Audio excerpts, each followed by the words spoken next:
Ayan na isang mapagpalang araw po sa ating lahat mga idol at mga kabayan. Patuloy po natin pag-uusapan itong patungkol sa barangay at sangguniang kabataan eleksyon. Sapagkat hindi pa nga po tapos yung usapin para dito. Na kahit nga po meron ng Republic Act 12232 o yung an act setting the term of office of the barangay officials, pero yung katotohanan talaga mga idol, dahil po sa pagpipix nila ng termino, napopospone itong December 1, 2025 na ayon nga po sa Supreme Court ay hindi pwedeng ipospone o ipagpaliban yung halalan, lalong-lalo na kung hindi naman valid yung rason, kung hindi naman sapat yung dahilan, kung walang mabigat na kadahilanan, hindi po dapat na pinopospone itong isang halalan, lalong-lalo na itong December 1, 2025 na halalang pambarangay na yung Supreme Court po mismo yun hong nagtakda nito. So siguro ay alam naman po ng karamihan na meron pong nag-question dito po sa Republic Act 12232, kaya nabuo sa isipan ng ating pong mga kababayan na pwede pa pwede pa hong matuloy itong December 1, 2025 sa pamamagitan po ng desisyon ng atin pong kataas-taasang hukuman. So ngayon dito po sa aking ibabalita, mga idol at mga bayan, medyo kakabahan na naman siguro si Kagawad at si Kapitan sapagkat ito po mga idol ito, post po ng Barangay and SK election sa Facebook page ko po ito nakita na ang sabi po dito, COMELEC Buena Vista conducts orientation for aspiring BSK election candidates. So nagkaroon na po ng orientasyon, yun pong mga nagbabalak na kumandidato para sa barangay at sangguniang kabataan eleksyon. So nang nabalitaan po ito ng ating pong mga ilang kagawad, medyo kinabahan po sila sapagkat nangangamoy BSK 2025.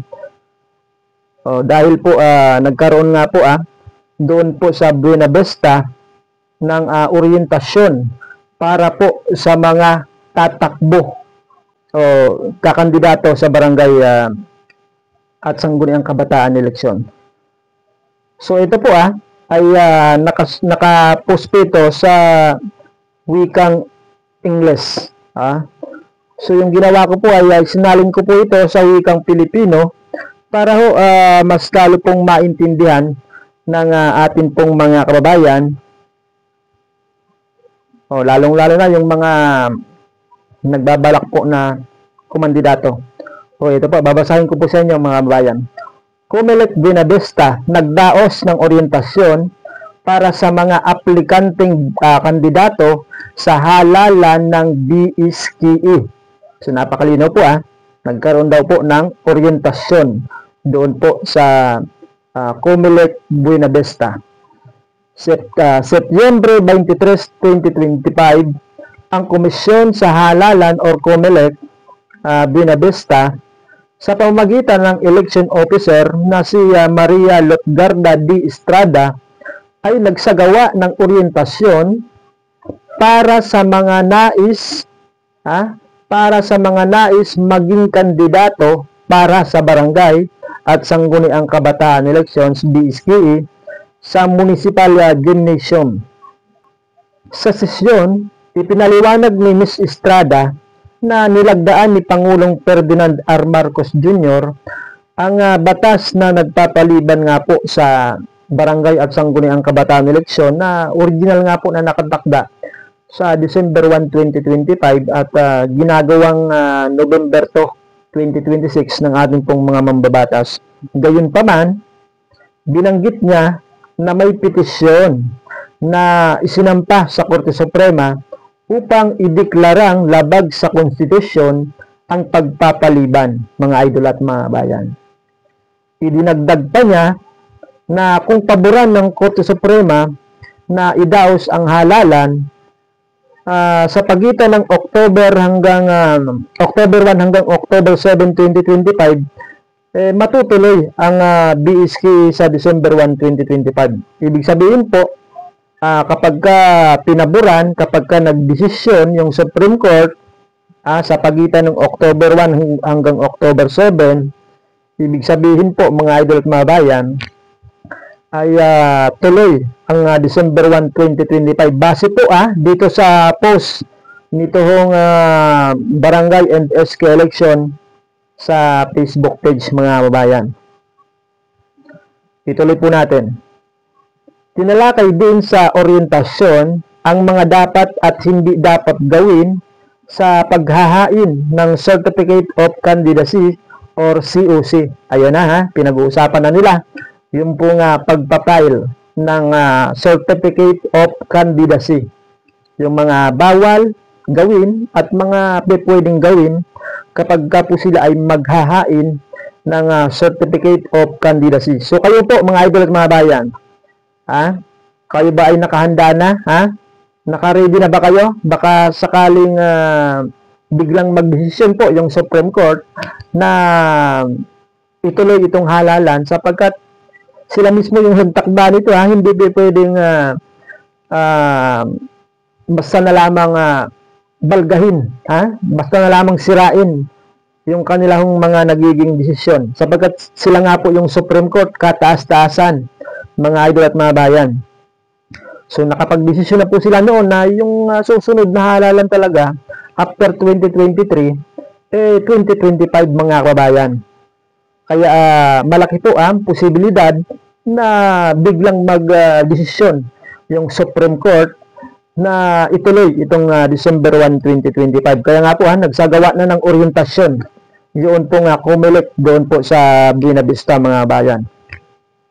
Ang mga kinakailangang rekwisito at kwalifikasyon, ang schedule ng paghain at COC at statement of contribution and expenditure SUSI at ang mga regulasyon sa propaganda para sa halalan. So yun po yung kanilahong tinalakay doon po sa kanilahong ginawang orientasyon para po doon sa mga aspirant o mga nagbabalak kumandidato para po sa barangay at sangguniang kabataan eleksyon. So sana po kayo po ay nakahanda pa rin mga kababayan sapagkat malaki po yung posibilidad na magdesisyon po yung Supreme Court na ituloy itong halalan. Tapos yung mga mananalo dito, sila po yung magkakaroon ng pagpipix ng termino o yung 4-year 3 terms na gusto po ng ating pong mga mambabatas sapagkat yung nakikita po natin sa na labag sa konstitusyon doon sa ginawa nilang batas ngayon na RA 12232 ayun pong schedule.